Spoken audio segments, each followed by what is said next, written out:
Muslims often ask me, how can someone take on the price of another? Come and take on the guilt of another, price of their sin of another. How can we take on the guilt of Adam and Eve? How can there be such a thing as original sin?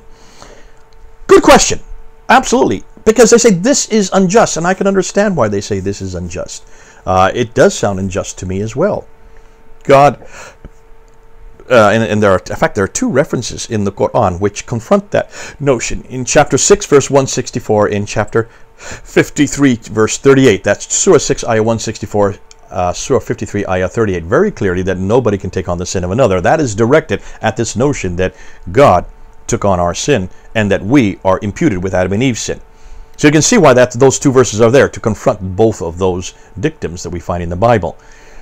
But the problem is, the difficulty with that is, what are Muslims going to do with chapter 7, verse 24? In chapter 7 of the Quran, verse 24, Adam and Eve are up in space. They're in the Garden of Eden, up in space, and they're both thrown out of the Garden of Eden. They both have sinned. They've both been forgiven for their sin, and then they're thrown out of the Garden of Eden. So I want to ask every Muslim that's watching this video, are you up in that garden?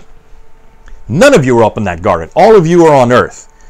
Proving that there's original sin is also endemic in the Quran. Your Quran has original sin in chapter 7, verse 24. How are you going to deal with that? And why is it you're not in that garden? Why is it you're not given the same test that they're given? Why is it that you're paying the price for Adam and Eve's sin? I'm going to throw it right back in your laps. Ooh, I love this. See, the Quran has borrowed a story without understanding the meaning of the story. Don't ever do that when you borrow any story from the Bible. The Bible is impregnated with theology. So the idea of original sin exists both in the Bible and in the Quran. What's more, what about chapter 4, verse 157 in your Quran, where it says, "For they killed him not," referring to Jesus, or Isa in this case, "they killed him not, they thought it was so, another was given his image." So someone was on the cross, according to chapter 4, verse 157, but it wasn't Isa.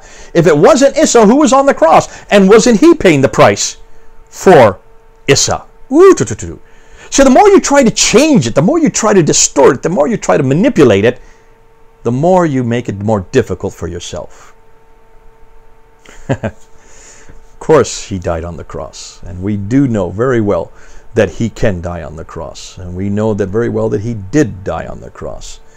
So, is it unjust? Of course it's unjust. No man can pay for my sin. And that's a good question. No man can pay for my sin. But God can.